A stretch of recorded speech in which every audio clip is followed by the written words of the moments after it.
All right, everyone, welcome back to another episode of Gear or Gadget. I know we've been missing for a little bit, but we are back. And today we have Lucas Jones. Lucas is Exodus's digital media specialist. This is his introduction to Gear or Gadget. He has been the one editing these shows, but he has not been on them.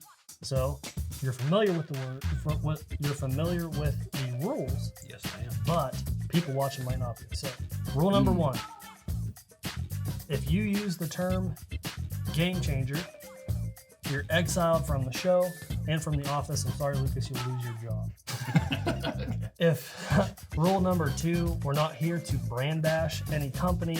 We're bringing products to the table that we've spent our own money on, and we're not saying that the brand is terrible, but maybe the product is. And rule number three, if you enjoy these episodes, please give us a thumbs up, like, and subscribe. Now let's get into today's episode.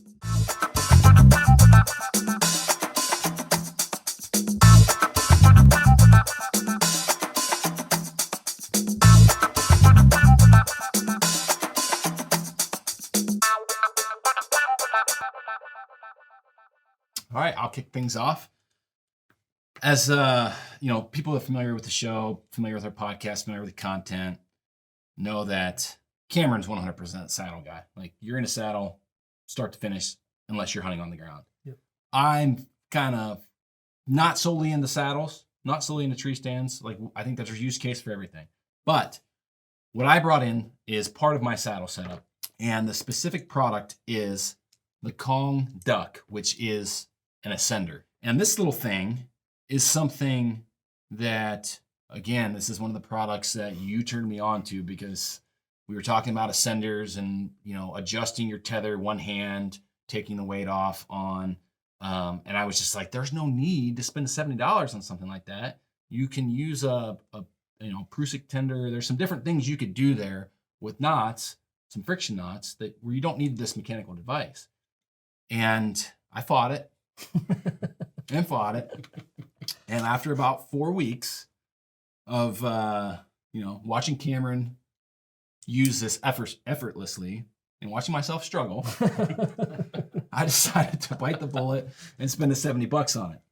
So this is like an ascender is going to, you run your rope through this, your tether. You can use it with your linesman. There's a lot of different ways to use this. This is actually like a piece of rock climbing gear or climbing gear that's compatible with, I believe this is between 8 and 13 millimeter rope. I think it's 8 and 10 with that. We'll have to check that. I'm almost positive it's 8 to 13 for this. Now there's a bunch of different brands, a bunch of different models on here. So maybe we have that mixed up. Maybe we'll show a little pop-up here in the top corner or something for the exact specification. But made in Italy. And basically this allows you to have adjustability in one direction, which is up. So if you're climbing, you want to adjust this thing or do whatever, you can pull this up and basically slide yourself up on your tether. And the way this cam rolls over, it's basically just a cam cleat is all this is. Has a little spring inside of it that keeps tension. When this thing rolls over, it prevents you from going down. So you can ascend up, and it's like a fall safe, fail safe, whatever you want to call it. It is a mechanical device, so there's a possibility of it failing. But as that cam cleat rolls over, you can't go down. So this kind of takes the place of basically what your Prusik on your tether. Or your lineman's belt. Or your linesman belt. Yep. I still run a Prusik on my linesman belt, just typically because as I'm going up the tree, I usually have two hands. The nice, I guess the pro to this is one hand adjustability and being able to grab the tag end of your tether and adjust it with one hand. Yeah. That's the point of this thing in my mind. Yeah. And when we were talking about whether or not you should have one, I presented the example of having your bow in your left hand and needing to adjust. Now, will that happen all the time? No. There's not a whole bunch of scenarios where that will happen. But if you have that buck that you've been after and you finally get that opportunity and for some reason you need to adjust your tether one way or the other, and you have your bow in your left hand with a Prusik knot, you just can't do it. You can use the tender, like he said. It is a viable option, but it still will get it'll get caught. And if the Prusik gets real tight, It's hard to adjust. You have to loosen that up, and you need both hands for that. It's just way easier. It adds a little bit of weight. There's potential for noise. You have to wrap your carabiner. It does make a little bit of noise, but it doesn't move. Once you have it in position, it doesn't move, so it's not going to make any other noise. For me, if you're a saddle hunter, and even if you're a tree stand hunter and you want to use it on your lineman's belt, it's easy. It saves you. I run one on my lineman's belt and on my tether, and everyone that I talk to that I'm getting set up in a saddle system, I recommend the same thing. It's one more thing you don't have to worry about. Now, Chad made a good point with the fact that it is a mechanical device and it has potential to fail. You can still run a Prusik underneath it, and that'll act as a stopper. And you also have a stopper knot on the end of your tether anyway. So yeah, you might fall 4 feet and that'll catch you. But there's a bunch of different things that you can do with your tether to prevent anything serious from happening, to stop if that device does fail. Yeah, typically when I'm set up, I have my tether wrapped around my tree, and this is down like this onto my bridge. I don't like having this long tail floating around. I just don't like it. I like things to be like kind of neat and tucked away on my setup, where if I do have to move my bow, if I need to go over or under my bridge, or I'm doing something, I don't know, if I'm doing something, I do not want to be tangled, fought. I don't want this to catch something, brush against my pack, snag something that's maybe on my saddle. I don't want it. So a lot of times I'm taking this and actually tucking this down through my carabiner, or a lot of times I'll take it back up and attach it back to here. So, just having an extra loop, or, some added friction, I guess, if this thing were to ever fail, that's, I guess, increased safety beyond just a stopper knot. But always, a couple overhand knots, a monkey fist, have some type of stopper knot on this. Yeah, because even in a scenario where you're using a Prusik, if you tie it wrong, it's too loose, or it slips like this. This takes 2 seconds, and it's just an added safety benefit. The other thing I didn't mention about this is I found myself, you mentioned weight. I guess this is where I'm going with this, is back to the weight aspect. And I know saddle hunters are trying to cut ounces. Ounces equal pounds. Pounds equal pain. Yada, yada, yada. I actually like the added weight to this, because it allows me, if I'm in a bigger tree, it allows me to swing this around and not have to bear hug the tree and fight it. Just add a little bit of weight. And then you could do the same thing with your Prusik and carabiner, but then you just have something swinging there. Yeah. This keeps everything a little more compact. You're not worried about it coming around, maybe hitting your platform, or swinging down, maybe touching a stick or something. But that added weight allows me to get it around a tree a little bit easier, and just gives me something substantial to hang on to while I'm getting hooked up. So this is a piece of gear for me all day. Again, this is the Kong Duck Ascender. There's a lot of different ascenders, the Rope Man 1, Rope Man 2. There's a bunch of them. Just make sure it's compatible with the type of rope that you're using. Yeah, that's one thing I was going to mention. A lot of guys are moving to this 8mm rope, and if you're using a Rope Man, you can't use 8mm rope with it. Rope Mans are 10 to 13. That's 8mm. Yeah, I think this is the Rope Man 2. Can you use it with the? I don't think. I think you have to have the Kong. You have to have the Kong. I think you have to have the Kong with the. And again, we'll drop the specs on this, but I'm almost 99% certain it's 8 to 13. And one thing too to mention with the Kong, I don't even know if you have the right carabiner on there. I think you're supposed to have an oval shaped carabiner so it can move all the way through. That won't go past that, right? I might be able to force it, but not easily. Yeah, I think it's recommended to use an oval shaped carabiner with the Kong so it can freely move within. If anything were to happen and you fall some weird angle, you're not stuck, because your carabiner can't move. I don't know why that would make a difference. That's just what they say. Yeah, I'm gonna go gear as well. I use 2 of them, and everyone that I talk to that's getting into saddle hunting, I recommend them. I don't saddle hunt. I haven't started yet. I'm kind of on the fence about it. I'm not sure yet. I'm more of a hang-on guy, but makes perfect sense. Make your life a little easier, getting a little tighter to the tree if you need be. Now, can I see this real quick? Okay, so that's actual. Is this metal in here? Mm-hmm. I believe it's billet aluminum. Okay. I think. So it only goes one way then. You can't flip it over. No, so there's Yeah. there's a spring, and then you have these tabs Mhm. on the other side that catch when that okay. rolls over. It catches on those ears. So there's tabs on the outside of the cleat, and then there's ears or tabs on the actual block. Okay. So it can't go beyond like 90 degrees. I'd say it's probably less than 90 degrees, honestly. Yeah, I can definitely see the use case for like hang-on guys for like their lineman's belt for this though. We used something similar when we were doing tower work, climbing towers. When we didn't call them lineman's belt. We called them positioning straps because they were a lot longer. But we used something similar.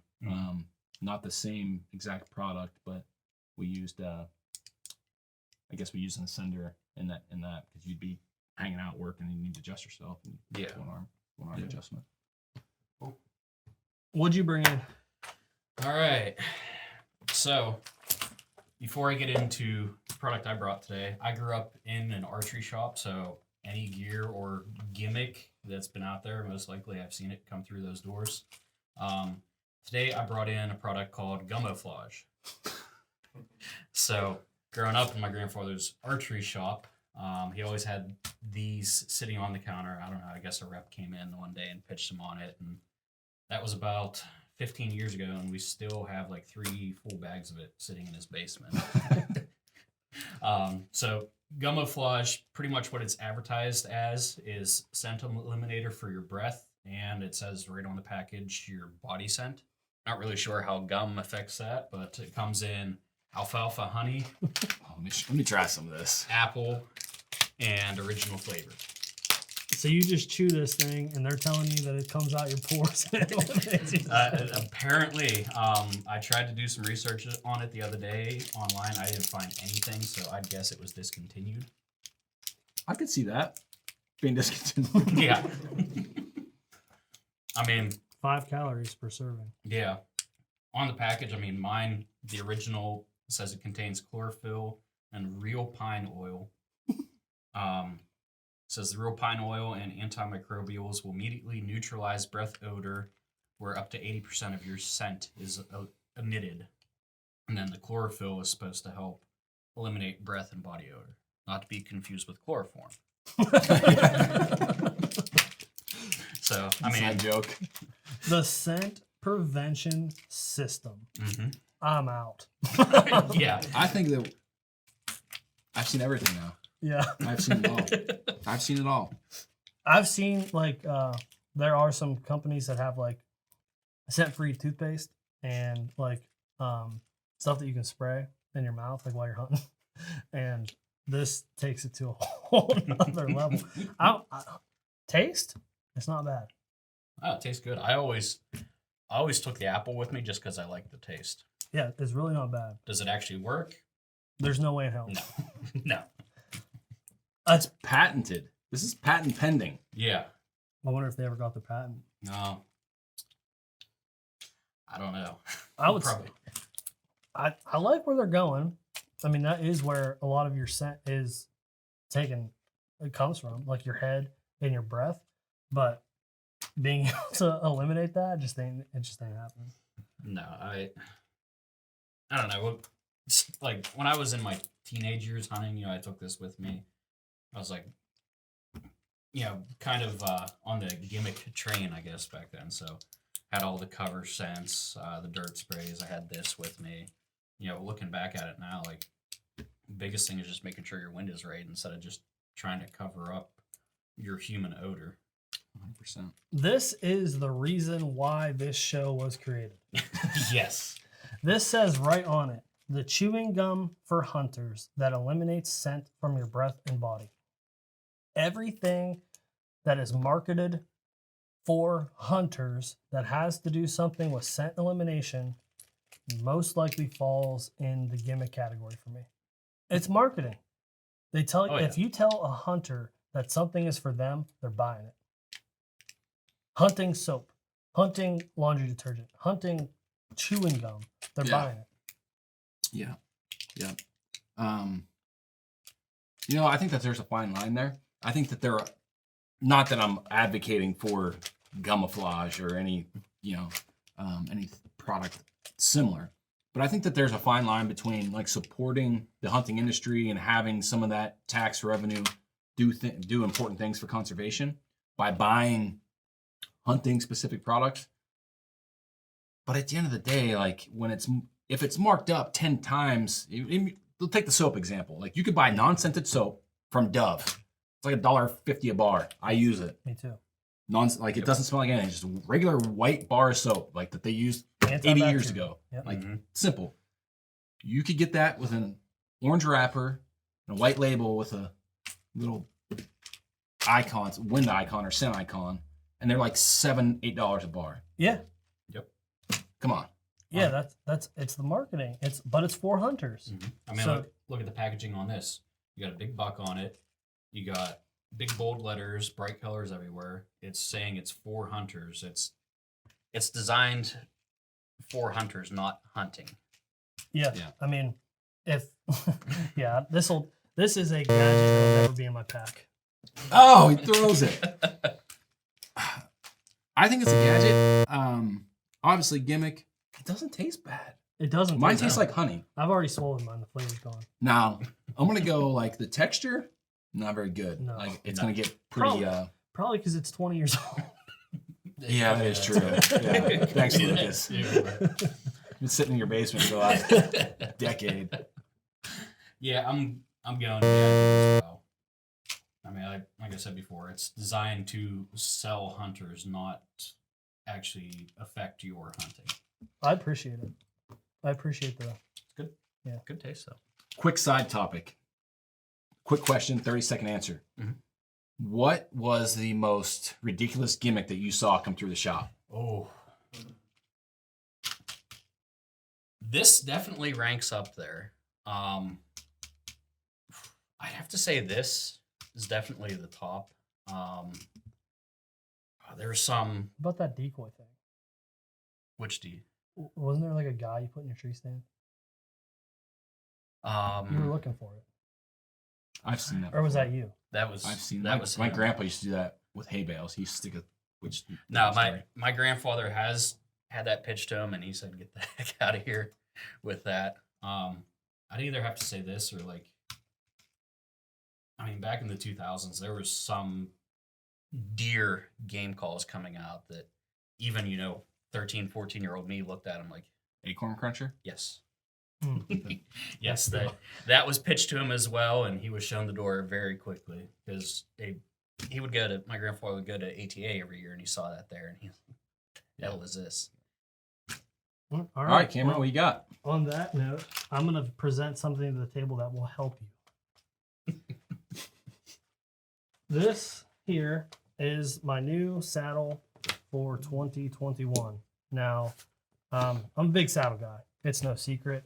I am a minimalist. This thing is small. Saddle hunting minimizes your footprint, and I like to hunt on the ground. And if I have a tree stand on my back and I don't want to hunt in a tree, I just have more things to carry around. This I wear in, wear out. I use the tree for cover, blah, blah, blah. It's no secret that I like saddle hunting. If you watched this show previously, last year I presented the Cruiser XC as the most comfortable saddle for deer hunters. And I don't know that I'm going to recant that statement, but we have done some content with John Eberhart. And when we were recording that Whitetail Cribs episode with him, he had just released the Signature Series, the Eberhart, and it's a 2-panel saddle. And John is a big advocate for 2-panel saddle systems. And if John Eberhart likes it, it's something I need to check out. So, and when it comes to saddle hunting, he's the godfather. So reached out to Latitude Outdoors. I always had interest in kind of what those guys were doing. Their saddles looked really, really nice. And I got my hands on the Method 2. What I like about this saddle, there's a bunch of things. Everything on it is so well thought out. But this is now my waist belt. There's no buckles to make any noise. It is, I think this is Oplux rope. And it's free spinning within this for ultimate adjustability. You can get really comfortable in this thing. Everything else is really well thought out. That has removable leg straps. If you're walking in a long distance, those leg straps can bunch up on you and be really uncomfortable. But the biggest thing that sets this apart is the fact that it's a 2-panel saddle. So you can wear this as a regular saddle where it is a one panel and everything is together.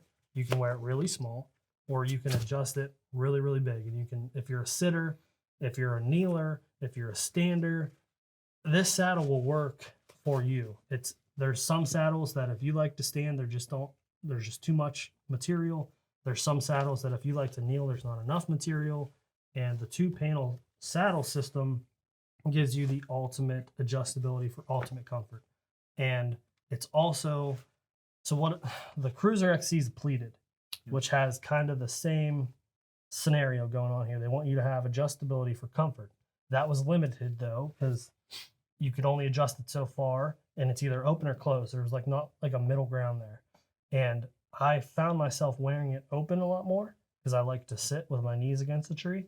And when I would leave, I wouldn't pull it back up, and it was just bunched up and bulky. And it was really, really comfortable, like the lazy boy of saddle hunting. And if I didn't have this saddle, I would still love that saddle. So I'm not saying anything bad about the Cruiser, but the Latitude just takes the levels of adjustability up a little bit more, and it just seems more thought out with the positioning of everything, the leg straps, the belt, everything just a little bit more thought out. Adjustable bridge. The bridge loops are really well built where they're not, they're not necessarily flat. They have some structure to them where you could slide those Prusicks around a little bit. Pretty easy to adjust on the bridge loops. And that's like the biggest thing. We've had a lot of different saddles. I mean, Matt and I were buying saddles on eBay in 2015 before like the craze started, and the stuff that we were using, everyone said, we knew about the advantages, talked to John, knew some people in our circle that were saddle hunting, but the stuff that we were buying was terrible. It was just bad big gear. Neoprene. Yes, like a big neoprene diaper. Yeah. So fast forward to 2021, we've had our hands on a lot of different saddles, and the thing that jumps out to me is the meticulous manner in which this was thought out. Like every little detail is thought out very specifically and has a specific purpose. The magnets, the molly straps, the way that your bridge loops and even your linesman's loops, the thumb holsters or whatever the extra on your bottom panel. Latitude has done, in my opinion, a better job at all those meticulous design details than any other saddle company or saddle product that I personally have stuck my hands on. Yeah, I agree. I was always thinking that I don't need a 2-panel saddle. I really liked what I was running, but I'm so much more comfortable now. It's just more versatile. Like you're not stuck inside of a box. Yeah. And there was nothing wrong with the stuff that we were using before. Nope. But you were limited in certain scenarios, you were limited. Yeah, and if you like to hunt a certain way and like to sit a certain way or something, you can do everything in this. Now, one thing I want to caution with a 2-panel saddle when you're just getting started is practice with it before you go out in the woods, because my first couple sits, I found myself fidgeting and moving a ton because there is so much adjustability. I was like, oh, wait, is this more comfortable? Is this more comfortable? And at that time, I'm just messing around with my gear, not hunting. Right. So take this, buy it before you go out and practice with it and get it fine-tuned. They also have gear straps or straps that come with the saddle. Chad and I don't run them, but you can put those straps on your saddle, and when you adjust it, it'll stop it, so it can only go so far. So it kind of acts like a pleat. But I like the ultimate adjustability. If I'm in a different tree, or if I don't want to use 2 panels and I want to run it as one, I can do anything I want with this thing. And it is just so quiet and so small. And I mean, there's like no material there for using it as a 1 panel. Right. And yeah, the magnets don't make any noise. And yeah, I really love it. The dump pouches are even more thought out, where this is a dump pouch from a different company. And if you look at where it goes into your molly straps, you miss a strap, so you're not being efficient there. If you look at this one, it only takes up 2. You don't have to skip a strap. So yeah, everything about this saddle is absolutely dynamite thought out. And I love it. It's super comfortable, super lightweight, and yeah, I'm not turning back. I'm a 2-panel guy now. I think anyone trying to get into saddle hunting, if comfort is something that you are considering and you want to be comfortable, make sure you have adjustability. Yeah.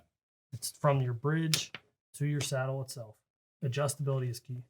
I think the biggest thing with, again, going from a single panel to a pleated and the neoprene to mesh saddles and then this 2-panel saddle is that there is so much adjustability. You could have your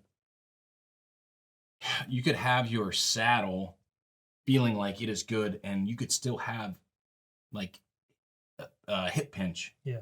Like there could be some things because there's an adjustable bridge. You can adjust your length of your bridge. You can adjust where that bridge is on your bridge loops.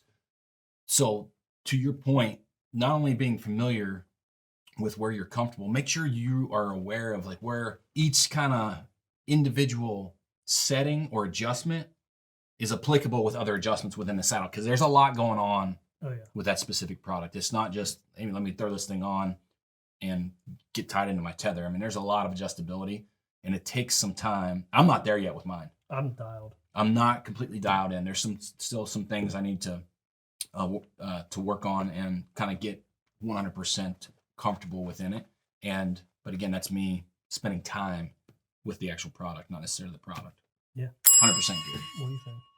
I think it's good. I mean, just from messing around with some of the other saddles that we have floating around in the office, this one's definitely the most comfortable. I like the 2-panel aspect of it, that you can actually tuck it up in. I mean, I've been thinking about switching to saddles, especially like my family's hunting cabin up in the Allegheny National Forest. You know, I'm not just walking 50, 60 yards to my stand. I'm going quarter mile up over a freaking mountain to get to the top.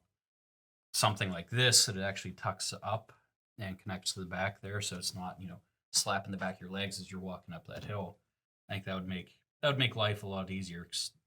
Biggest thing that I hate, like when I'm taking my hang on up the hill, is either having to put my leg straps on for my harness or figure out a way to tuck them in somewhere so they don't come loose. Because I mean, those things are 4 or 5 feet long, Mhm. something like They're that. pretty It's just long, it's annoying trying to get up there, and it's either slapping off the back of your legs, it's riding down to the back of your knees, or you got to tuck it in somewhere.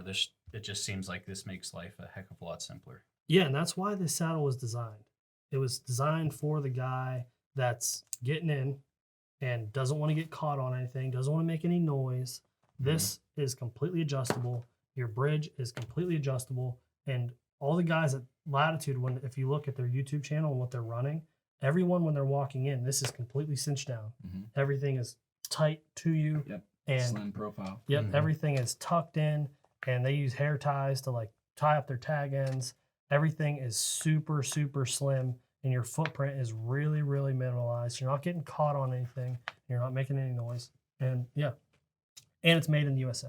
So for me, it's a piece of gear. Saddle hunting is, it's not a fad. There's like a thing going around where like saddle hunters just care more about the gear and they're not killing any deer. Well, I'm here to tell you that you can kill deer out of a saddle because I have done it.